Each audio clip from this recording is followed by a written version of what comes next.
दिल्ली का मेनली अर्थव्यवस्था service based industry से चलती है। अभी तक ये जितनी सर्विस बेस्ड इंडस्ट्री मैंने बताई है, ये सारे के सारे ऑफिस की कैटेगरी में आते थे मास्टर प्लान में, और ये केवल कॉमर्शियल एरिया में खुल सकते थे। कोई भी अगर नया इंडस्ट्रियल एरिया बनेगा तो वहाँ पे केवल और केवल हाईटेक इंडस्ट्री और सर्विस इंडस्ट्री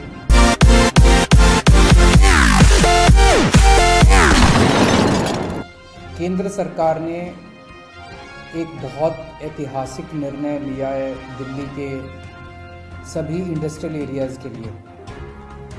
हमने कुछ साल पहले ये प्रस्ताव केंद्र सरकार को भेजा था और अभी 1-2 दिन पहले केंद्र सरकार ने ये नोटिफिकेशन जारी किया है। इसके बाद दिल्ली के जितने इंडस्ट्रियल एरियाज़ हैं उनकी सबकी पूरी तरह से सूरत बदल जाएगी।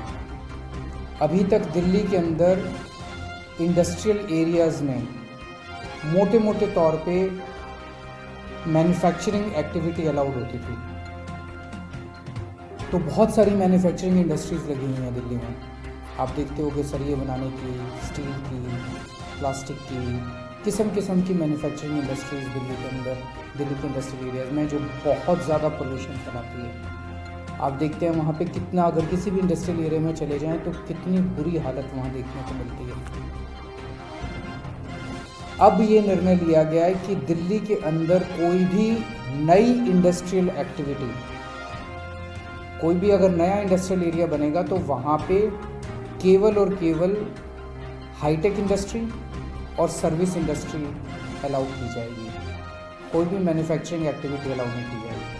तो केवल हाईटेक इंडस्ट्री और सर्विस इंडस्ट्री नए इंडस्ट्रियल एरिया के अंदर। और जितने पुराने इंडस्ट्रियल एरियाज़ हैं वहाँ भी उनको मौका दिया जाएगा। जो जो लोग चाहेंगे वो अपनी एग्जिस्टिंग इंडस्ट्री बंद करके ये नई इंडस्ट्रियल एक्टिविटी यानी कि सर्विस इंडस्ट्री या हाईटेक इंडस्ट्री लगा सकते हैं। तो धीरे धीरे हमें उम्मीद है कि आने वाले समय के अंदर ये जितनी मैन्युफैक्चरिंग इंडस्ट्री ये सब बंद हो जाएगी और धीरे धीरे सर्विस इंडस्ट्री और नई इंडस्ट्रियल एक्टिविटी, नए हाईटेक इंडस्ट्री लगनी चालू हो जाएगी। इसमें क्या क्या चीज़ें आती हैं, आप अगर देखेंगे ये लिस्ट अगर देखेंगे तो इसमें चार्टर्ड अकाउंटेंट अपने ऑफिस खोल सकते हैं, लॉयर्स अपने ऑफिस खोल सकते हैं, मीडिया के लोग अपने ऑफिस खोल सकते हैं, सॉफ्टवेयर इंडस्ट्री यहाँ पे लग सकती है, उसके बहुत से ऑफिस खुल सकते हैं, computer hardware and software industry and industries doing systemic integration, industries integrating and manipulating the interfaces of computers and telecom facilities. IT service industry है, internet and email service providers.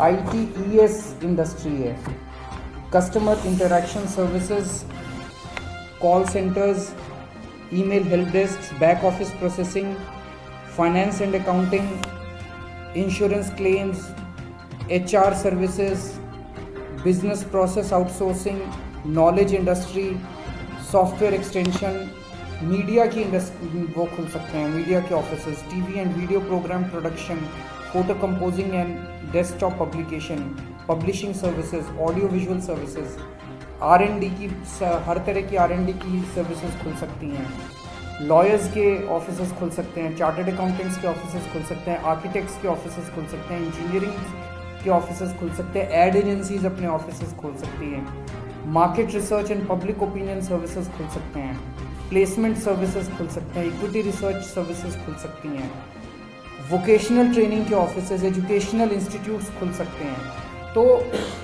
अब एक तरह से ये जितनी सर्विस इंडस्ट्री दिल्ली को अगर हम समझने की कोशिश करें, दिल्ली की मेन इकोनॉमी सर्विस बेस्ड है, मैन्युफैक्चरिंग बेस्ड नहीं है। तो अभी तक दिल्ली का मेनली अर्थव्यवस्था सर्विस बेस्ड इंडस्ट्री से चलती है।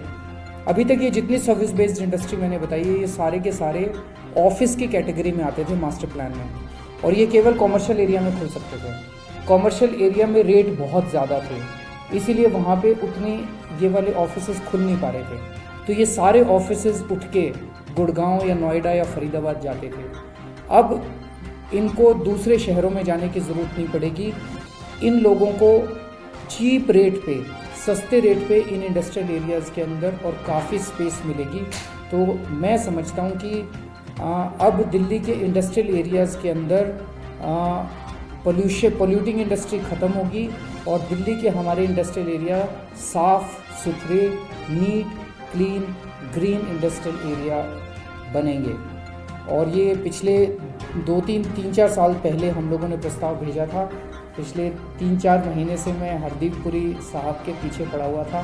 मैं पर्सनली आज उनका शुक्रिया अदा करना चाहता हूं, हरदीप पुरी साहब का, जिन्होंने ये ऐतिहासिक कदम दिल्ली के लिए उठाया है और आने वाले समय में पोल्यूशन को ख़त्म करने के लिए और दिल्ली को साफ़ सुथरा और सुंदर बनाने के लिए ये कदम बहुत ही निर्णायक कदम होगा, बहुत ही महत्वपूर्ण कदम होगा। अगर आप ये वीडियो YouTube पर देख रहे हैं तो हमारे चैनल को सब्सक्राइब करें और बेल आइकन को दबाना ना भूलें। अगर आप Facebook पर ये वीडियो देख रहे हैं तो हमारे पेज को लाइक करें।